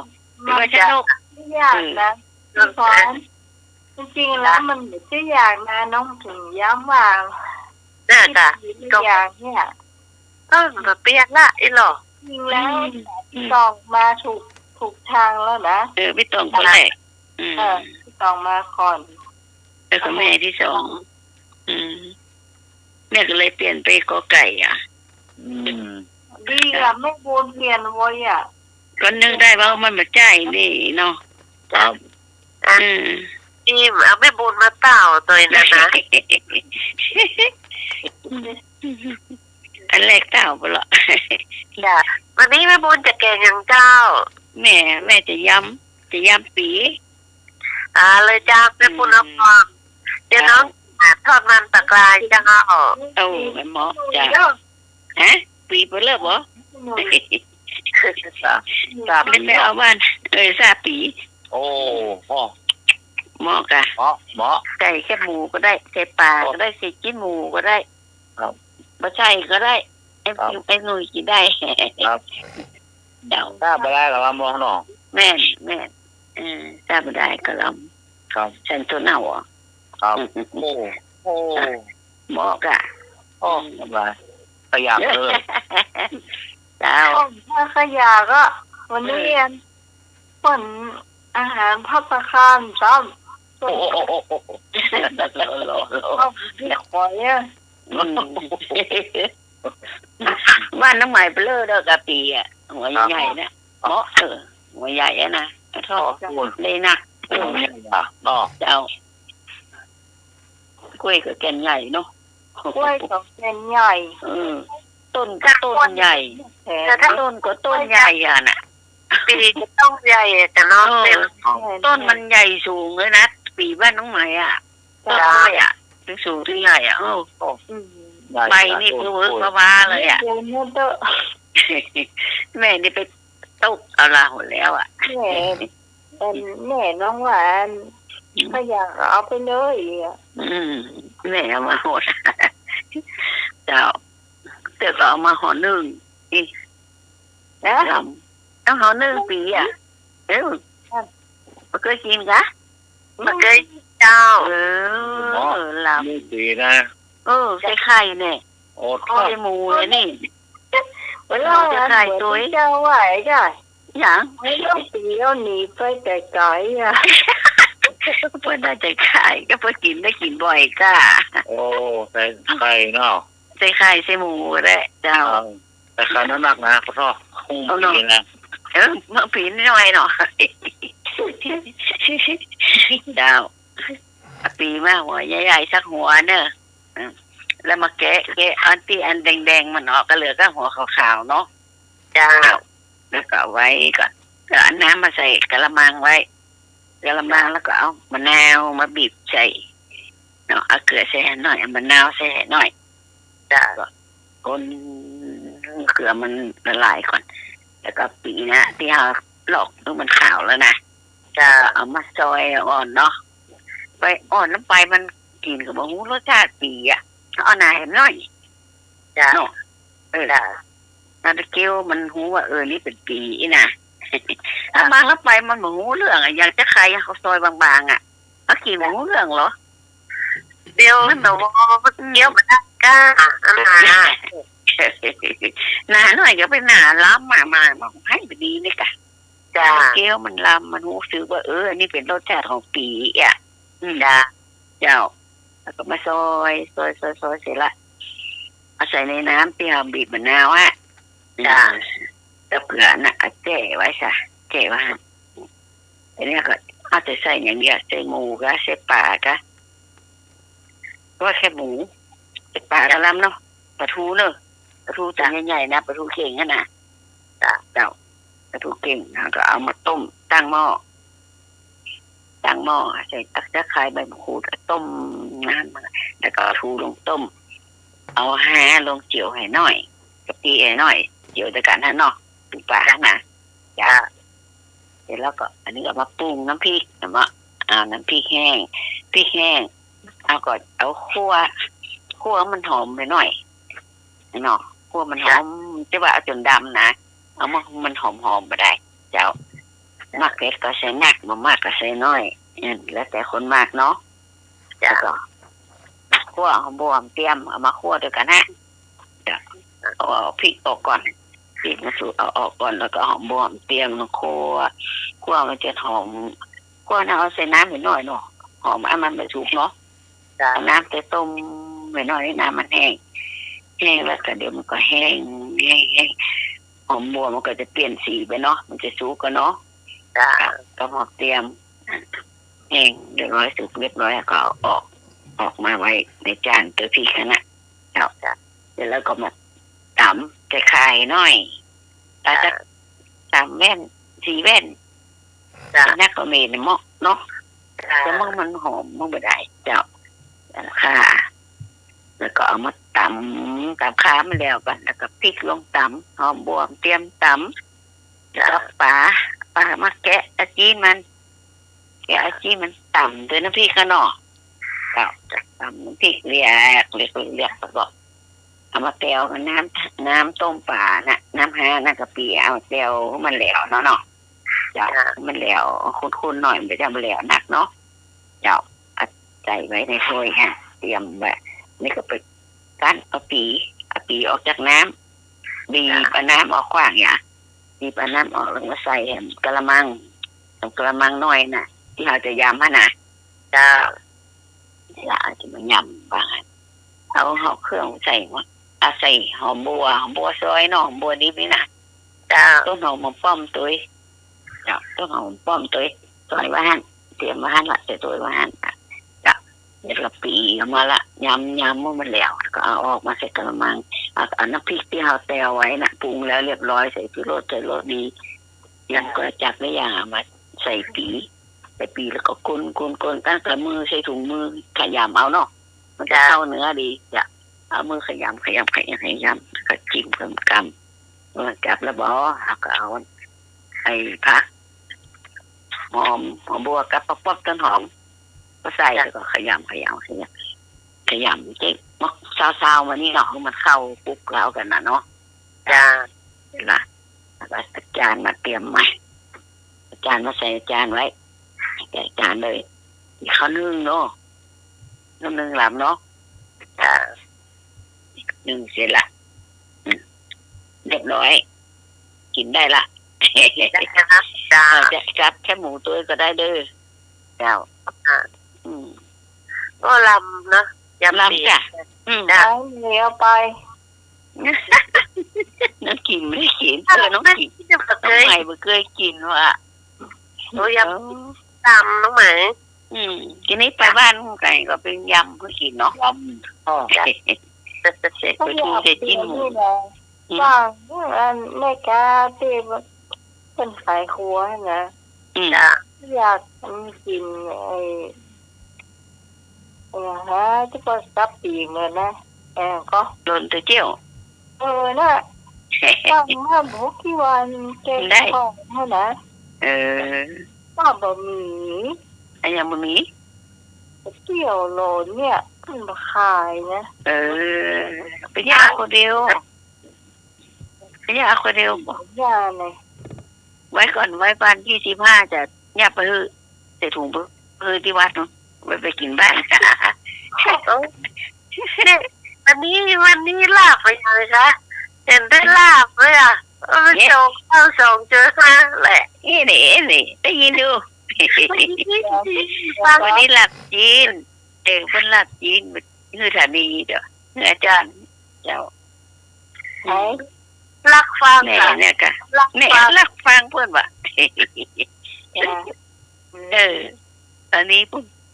ไปคือเพื่อนวันนี้วันที่1นี่เนาะ จ้าวัน กินจีลากันอีเนาะ จ้า เลยไปคือแม่ไปคือบ่อยๆอ่ะกับข้าวกับป่าเพราะมันใกล้นี่ไงเป็นน้องใหม่อยู่ใกล้เนี่ยโอ้กินทุกวันนะเด้อไม่ใช่กินทุกวันน่ะจ้า วันนี้ ที่ ที่ น้องเขามีสีแต่กระเจียวนี่กะมันหายเนี่ยเนาะ ยากคนเดียวกับจะยากอย่างลูก ไม่ยากน้องไหม ง่ายจะตายเนาะ จ้า ใส่ขี้หมู พี่พรเนี่ยใหญ่เหมือนน้องไม่ปุญญาก็กระเจียว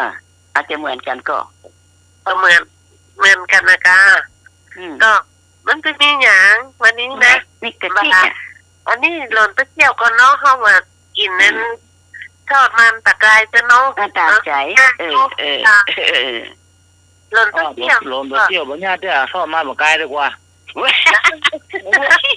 แล้วขยากะ เอาลูกกัน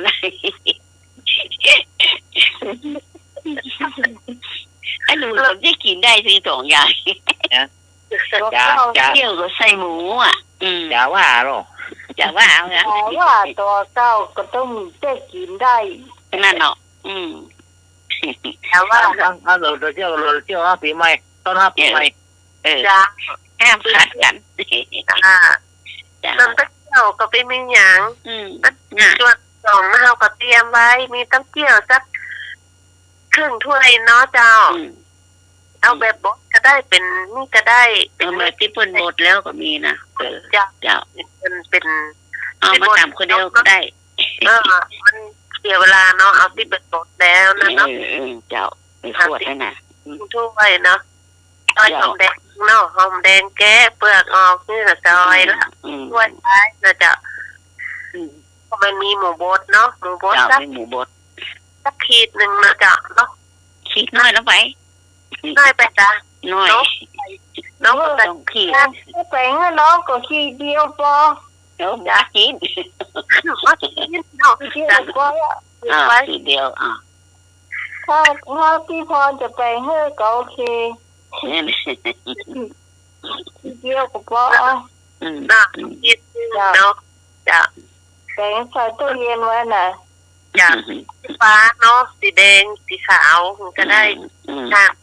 ยาวๆเราก็เตรียมไว้ก่อนเนาะการเตรียมไว้ก่อนแล้วจะมีอย่างมีข่ามีตะไคร้มาล้างน้ำให้สะอาดเนาะตัดเป็นท่อนๆแล้วนะบางคนก็จะหั่นเชียงก็ได้หั่นตรงๆท่อนเลยสัก2 นิ้วมือเนาะ2 ข้อนิ้วมือได้จะมาอันจะหั่นไว้แล้วเราก็ตั้งเอาหม้อตั้งงานเตาเนาะแล้วก็ใส่กะทิเจ้ากะทิสัก1 ถ้วยเนาะ เจ้า เนาะสัก1 ถ้วยใส่กะทิไปแล้วก็เปิดไปมันกะทิเดือดแล้วเขาก็เต้าเจี้ยวลงแล้วเนาะเอาหมูลงมันเดือดแล้วนะแล้วก็ลงกันก็ได้แล้วก็เอาเต้าเจี้ยวลงเนาะ เจ้า นี่แหละคนที่นี่เนี่ยมันเดือดกันแล้วก็ปรุงรสก่อนเนาะน้องอันแม่เนาะปรุงรสก่อน ใส่อันนั้นก็ใส่อันนั้นก็มะขามเปียกก่อนนะมะขามเปียก น้ำมะขามเปียกใส่ทีหลังแม่น้ำตาลก็น้ น้ำตาลปี๊บ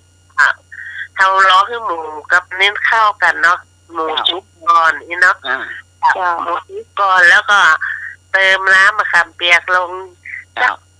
สัก2 ช้อนชาเนาะช้อนโต๊ะเนาะ แล้วแต่รสชาติเราชอบ แต่แล้วชอบจะแล้วเอาน้ำตาลปี๊บสัก2 ช้อนโต๊ะเนาะจะเอาใส่ลงไปแล้วคนที่มันละลายเนาะที่มันเข้าเนื้อเดียวกันนั่นน่ะรสนั่นนะ น้ำข้นๆหน่อยเนาะ จะมันจะข้นแล้วก็เมื่อมันนี่ชิมรสดูแล้วเนาะมันทำกอดใหญ่อันแล้วเนาะรสตามที่เราต้องการเนาะใส่หอมแดงเนาะใส่พริกที่เราหั่นไว้นะสีแดงกับขาวเหลืองเนาะใส่ลงไปนั่นมีอย่างเนาะนี่ตอนอีกละน้องหมาย หุงข้าวกินน้อนๆเอาปีกมุ้ย กินแตงชีเนาะปีเขือ แกงบ้านเนาะก็มีปีบ้านเนาะก็มี เขือเหรอ แล้วกรอบโดยเจ้าเอาผักสดน่ะน่ากินนะมาเจ้า ผักที่เขาชอบกินสีแดง ตอ โบ น ราณ นี้จ้าเป็นก็ดูนู่นกลางวันนะจ้ะ ได้ขี่จักวัน มันปีใหม่เขาบอกให้กินกันเตื้อรอปีใหม่แล้วคนนู้น แม่ค้าผมจะค่อยมี บ้านบ่มีได้มันมีการทำเงินพุ่น อ๋อ จ้ะ เขาเหมือนเนี้ยอะ มันเขียมคนแปลงสอบเนาะ อ๋อเจ้าลังมันก็เทียมเนาะเจ้าที่เคยกินนั่นน่ะ แต่ที่มันคนที่เคยแต่งเนี่ยเพิ่นหาไปไหนหมดเนาะ เป็นย่างเป็นละก้า ถ้าเป็นย่างไปละ ก็ขายคั่วบอกค่อยดีกันไปเดียวอ่ะแม่กาย่างกับเจ้าหน้ากะ จ้ะ ทำได้แหมโอ้โล่งหรือไงเจ๊งกันหมด วันนี้ปีใหม่ทานกันหมดไหน แล้วก็นี่เคยจะมีกันอ้ายตำรวจคนหนึ่งให้หนึ่งเนาะรู้สึกเคยสอนอยู่นะก็เขาจำเขาเคยเข้าครัวเนาะ จ้ะ นี่นะเนี่ยทำกระเจียวโหลนเนี่ยเพิ่นว่าใจมีอย่างล้ำเหลือเนี่ย แม่มันก็ เพิ่น ไม่ยาก พร้อมเพื่อกับเบาเย็นพี่ก่อนเนี่ยเอากะทิอย่างลงก่อนเนี่ยแล้วก็อย่างแล้วก็เอาจิ้นลงเนี่ยจะได้จับข่าวได้เนาะที่เราใส่เยอะๆแล้ว กี่ ก็ ข้าวหุงคุณต้องกี่ข้าวหุงเนาะเรา ให้ลงมาเพื่อจะใส่กะทิแหมรอบหนึ่งนะ ได้กะคือมันโคนน้ำมันจะขาว จ้ะน้ำมันขาว เนี่ยเกิดใส่ที่ใส่อย่างพี่พรเนี่ยอันเนี้ย มันจะเที่ยวมันต้องใส่กะทิหรอ ขยัน ว่าใช่เนาะใช่ซอยใช่เนาะ ไม่ใส่จะได้ไปได้จะได้นะจะใช่ไปใส่จะได้ แล้วก็เมนเธอจะ ไปได้เลยมันไปได้คนละอย่าง ใส่ขนมเป็นน้ำยาพุนเนอร์ ต้องพัดปลาดุกอ่ะพัดปลาดุกกระชายอ่ะอร่อยล้ำ มูเรา พัดต้นพัดต้นทำอีพวกต้นใส่กันเห็นยาวพุ่นพัดอันกับให้เนยเขียนป่ะ สูตรอันนั้นสูตรไอ้หนุ่ยสูตรไทยสูตรมัน นี่เนี่ย มันนี่ฮะรถเจ้าเรื่องมันใช่ขีนก็ว่าอย่างฮะ มาใส่ขิงก็ไปใส่ แต่ก็ครับอ๋อ ใส่จะไข่อย่างเดียวจ้า อ๋อ ไอ้เนาะเพื่อตัดเป็นข้อเนาะ อ๋อ ล่ำนะ โอ้ ลำจ้ะ ครับแต่ครับแก้มมันหนักหนึ่งเนาะ กินข้าวลำด้วย ครับแม่น ค่ะ แม่น มีตรงเท็ดเหียหน่อยหนึ่ง จ้ะ แม่น กินกับ เข้มข้นเหีย ล ถ้ามันเข้มข้นนี่นะ ำเป็นน้ำข้นตรงนั้นข้น แม่น อันนั้นใส่มาล้ เลยอ่ะ ำ เอาจอนเขาใส่เนาะซักเขาใส่ข้าวเอามือเข้าวางกินเนาะจำมือละ เอาปีเขาใส่ตัวหน่อย ครับ ปีเหมาะ ทีกับกระแตง กับมะเขือน้องไม้มะเขือเจ้าพญาน่ะ น่าจู้แล้วนะจ้ะ ทีมะเขือตับยาเกี่ยนเล็กเล่ม น่ะเหมาะหวานดิค่ะ โอ้ยนะเฮาเดี๋ยวเฮาหวานเฮาโอ้กับกันพี่น้อยยูวีนหอมมาลายนะ จ้ะ เขาจะซอยเงินเนี่ยมะเขือส้มไปจับไป เอาไม่ใช่ไง เอาตับไปเนี่ยเลยเนาะติดปักอ่ะ เห็นก็ฟักอย่าง ก็ อย่างก็ บริไหม ก็รีดไม้เผารีดไม้แล้วก็ตับทีนี้ทำให้ต้องมีนมกิน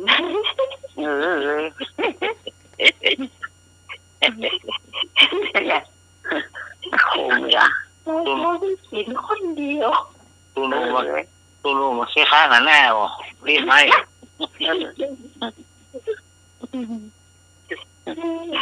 ได้กับหลับตาเนาะ เหมาะกาสำหรับปลากับเหมาะ เนาะ ห ลับตาคนหลับตา ลำกะ คนลำนะ จะเลียมแถมเหรอจะเลียมกักกับเปิง จ้ะโอ้ จะเลียม นี่เนาะ จะเฟซเปลือนี่ จ้ะ เจ้าซื้อแต่เจ้าที่กินลาบแต่เจ้าซื้อมา10 บาทโอ้มาไปเลยมันต้นของมันคนเดียวว่ะ ครับ แต่มันไข่บานดอกบาทไปหน่อย น้ำปลาหวานเนาะใส่บุ้งน้ำปลาหวานเนาะ นอนน้ำปลาหวานกับเรา ได้ไงไม่ได้มันโคมอ่ะที่วางสิ ลำจะเลียมเองมากเข้าตัวหูดเข้าใจหูดเข้าใจเอง ไม่ละ โอ้นั่งกินมาได้น้ำหูน้ำตาออกเนอะ ลม ที่วันนั้นใส่แกงผักกาดนั่นนะ นั่นแควนกะ มาแค่นนั่น อันนั้นลำก็ โอ้มักหัวแฟนมักเรียม มาแค่นน่ะมาแค่นตรงแยงน่ะ เอาครอบนะ เนาะมันหอมเม็ดเนาะเจ้ามันเม็ดมันใหญ่นะหน่วยมันน้อยเนาะจ้าแต่ต่ำเขาก็คั่วมันหอมแล้วก็มาต่ำใส่แกงผักกาด บางคนในปั้นคนอื่นก็จิ้มแล้วก็หรอจิ้มหัวแกงแล้วพูดแกงผักกาดบัตเตอร์ แกงผักกาดนะผักกาดเมืองน่ะเหมาะ ครับ ทันแมวกะ แต่เนี้ยมันขมๆหน่อยอ่ะ เจ้า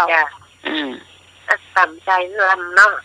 ลำต่ำตัวน้ำพริกก็ได้น้ำพริกแกง ไม่ใช่สมัครลับ เฮ้ยรักแซ่บอ่ะ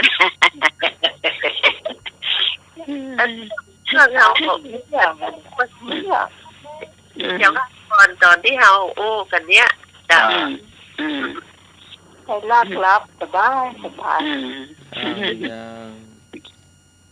โอ้ยยังว่ะ ไม่ยังได้ฟังเยอะน่ะเมื่อมาถามยังพ่องแหล่ถามพ่องทำไมจะเที่ยงคืน ไม่พอมาปล่อยตังละปูนได้กินแกงยวนใส่วุ้นเส้นแหละนอกลำนอก ไปปล่อยกับไปปล่อยไปหลวง ปล่อยหลวงอ่ะตัวเขาเล่ากันตัวเรียกนะกะ จ้า ได้กันดึง2ลำรอดเฮาหมกโกกินบ้านเฮาหมกโกกินลูก ยังอยู่กับวุ้นน่ะ เอาใหญ่นี่เนาะแกงยวกตาวุ้นนี่ ใส่วุ้นใส่ปลาแห้งแหละแม่ปลาแห้ง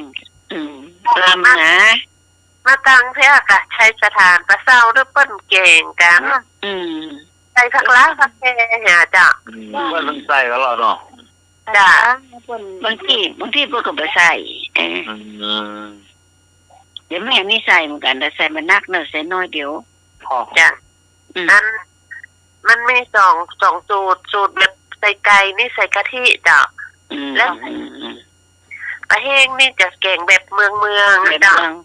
แม่นแล้วก็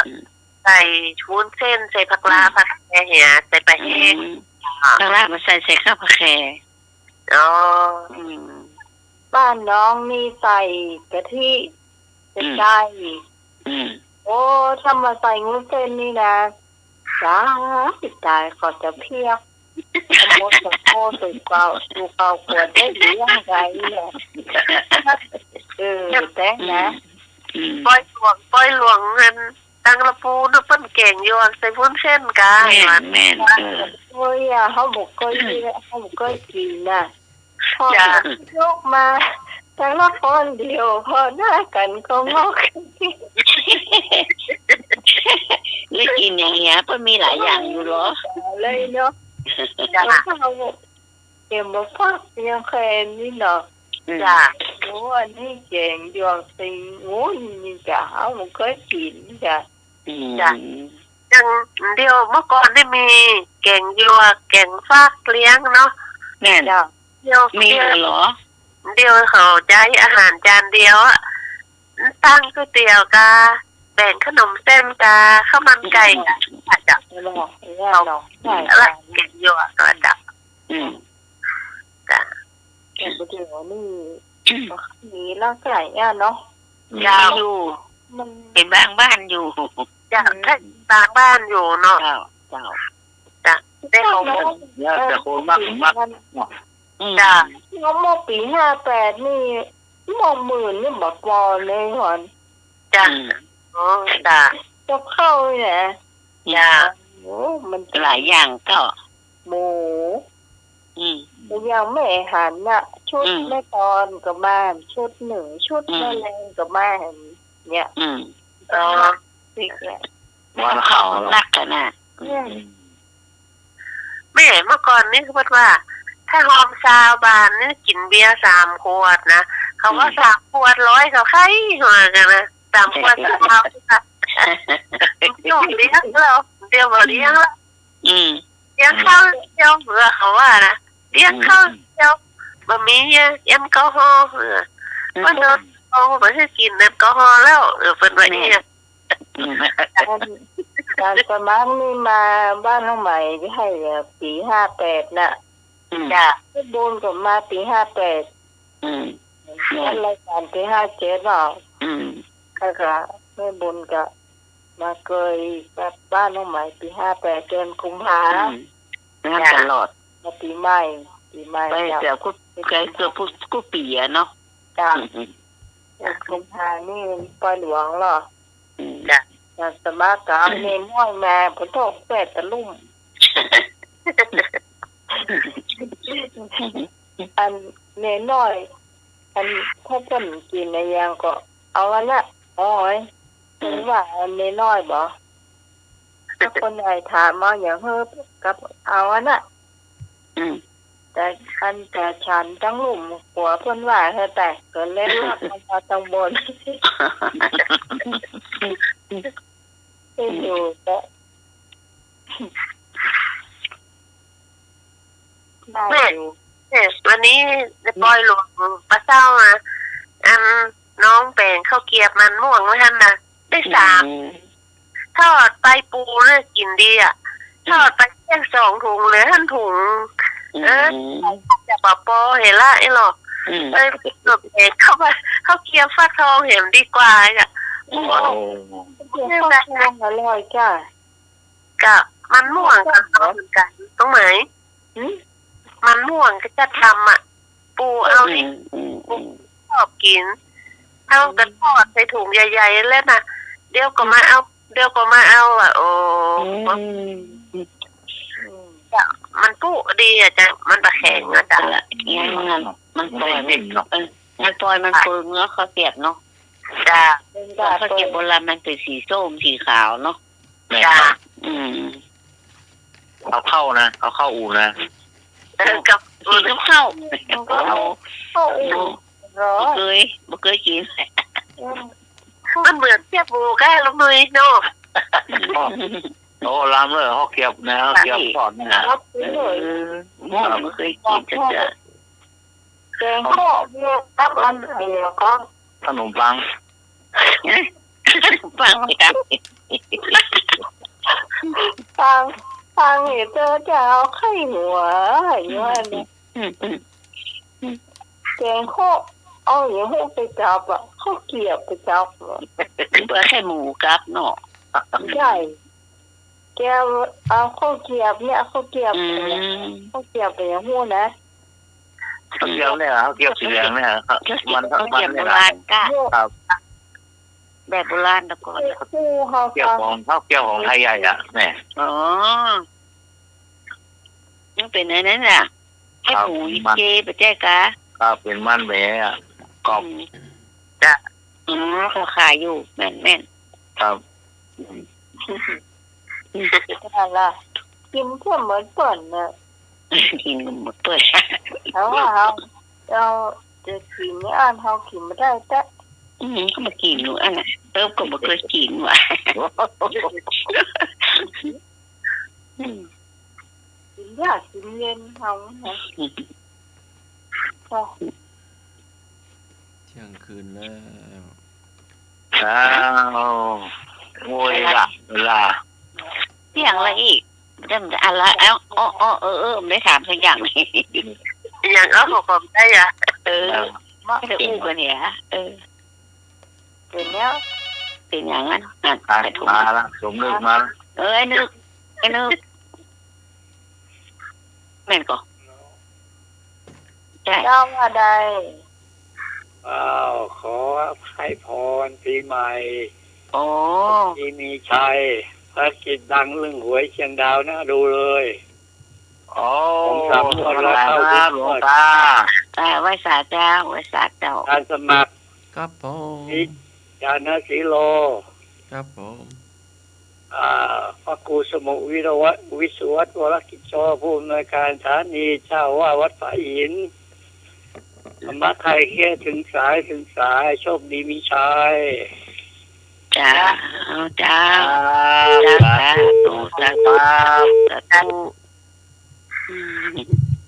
หลวงพ่อกิฟ หมดขีดโอ้ได้หนาวเลยจะหนาวนะ โอ้หนาวกะปะตะพุ่นหนาวเนื้อปะดอย พูดถึงไปเจียงดาวน้องสาวจะไปเจียงดาววันที่31สาว ไปวัดไหน ว่าจะไปแอวดอยหลวง อ๋อ ไปเจอหางแม่มาไหลบ่ไปสักกรรม เรือปีเจ้า อ๋อ แม่นโอ้ ตายแล้วแค่ว่าก็เจ้าไป2 คนเนี่ยไปกับน้องกวางไปกับตะวันเหรอน่ะค่ะ ต้องไปหลังวันที่5ไปได้ว่างละ ติดว่าแต่ว่าไหวเลย แล้วว่าน่า ทุกคนจังว่าเหรอระหว่างเนี่ยคนจังใหม่มันต้องขึ้นไปแอลดอยสุเทพ เขาไม่ละ ปล่อยต่างจังหวัดขึ้นรถมันติด เรา เกือบ ขึ้น จะ แต่ขึ้นนะเราอินทนนท์เขายังบ่ แม่นดอยอินทนนท์ดอยอ่างขางเหมือนนี่นะรถ อันจะไปแอว รถติดดีกว่ารถดับ เซียนเนี่ย มันติดคนละติดนะ ติดคนละอย่าง โอ้ละปูนมาโลดหน้าผมเลยครับเอาละปูนนะ นะก้าตำวัดตำว่าตำเนี่ยเขาไปแอวกัน มาถ้า ส่วนไม้ที่ไหนอ่ะเขาไปแอวกัน เนี่ยหลังสารกลางเชียงใหม่เนี่ยกะ นั่นน่ะเขางามเนาะหันงามอ่ะเขาถ่าย ไปชวนดอกงาน ส่วนไม้ ให้นะกะจ้า เพราะว่าคนในจังใหม่ห้ามแอวเตื่อหรอที่นั้นข้าวซอยดีหิมบ้านเนี่ยหมออันลงไปกิน โอ้ดำเลยนั่นนะพ่อ เข้าคิวเนี่ยเต็มอาหาร คนดังเลยเขาเนี่ย คนบ้านเรานี่ไม่ได้กิน ไปพวกก้า ๆ กรุงเทพอะ ครับ เลยดังบ้าน ครับ ง านนั่นนะงานไอ้เนาะใหญ่ๆนะ อ่ะ คืนแล้วอำลา ครับบ้านใครบ้านมัน เจ้า จ้า เอาไว้ให้ลาก่อน บ้านใครบ้านมันก่อน ผู้อาวุโสคุณแม่บุญลา ได้ ก่อน รับแค่น้อยเดียว ได้รับ2-3 ชั่วโมง เจ้า รับเลย เจ้าก็วันกุมเด็กได้บ้านรับนี่เจ้า อืม เดี๋ยวไว้พระอาจารย์ก่อนเนอะไว้ศาสตราจารย์เจ้าปีใหม่นี่ก็คืออาจารย์อายุมากเนอะอายุยาว100 สาวนะเจ้าสุขภาพแข็งแรงเนอะเจ้าไว้สาท่านสมัครเลยเนอะ เจ้าแม่บุญ จ้าสุขภาพแข็งแรงเนอะปีใหม่สวัสดีจ้าแล้วก็ปีใหม่เจ้า จ้า วันดีเราครบเตื้อไอ้หนุ่ย ครับ เออ ครับสวัสดีครับผ ปีใหม่ ม สุขภาพแข็งแรงเนอะ ครับ สวัสดีน้องใหม่เตยเด้อ เจ้า สุขภาพแข็งแรงเฮงๆรวยๆหวยก็บ่ถูกจ้ะ บ้านน้องเทียบ ตัวเก่าบ่ถูกอ่ะ เป็นนะประเทศของผู้เจ้า อันหนอยังแฟนหน่อยหนอเจ้าสวัสดีน้องพรเตยเด้อ สวัสดีจ้าแม่ ปีใหม่เจ้าสุขภาพแข็งแรงเนอะ ครับแม่แม่ จ้าวันวันนี้รับดีฝันดีกันเนอะทุกผู้ ค ทุก ร คนั เนาะ บ จ้าดีจ้า จ้าจ้า ครับ จ้าวันนี้ก็ปีใหม่แล้วเนาะขอทุกท่านมีความสุขภาพแข็งแรงสมบูรณ์ท่านนะเจ้าโรคภัยไข้เจ็บอย่าได้มาค้ำมาไก่เจ้า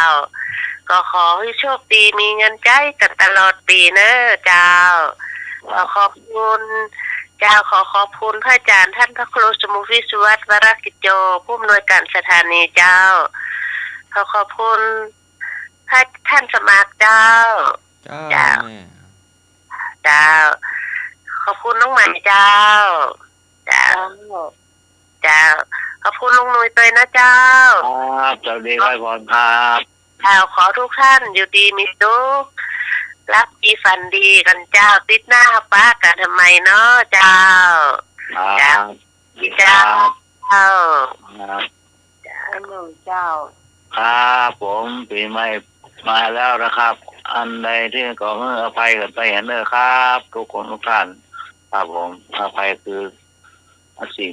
ที่บุญนักบุญนะครับผมขอให้กันนะครับปีใหม่แล้วก็ไม่สาระอาจารย์พระครูสมุทิวัฒน์นะครับผมครับอาจารย์สบักครับผมครับผม เจ้าลุงหนุ่ย ทุกท่านนะครับสวัสดีนะครับครับผมสวัสดีครับ เจ้าขอบคุณมากเจ้า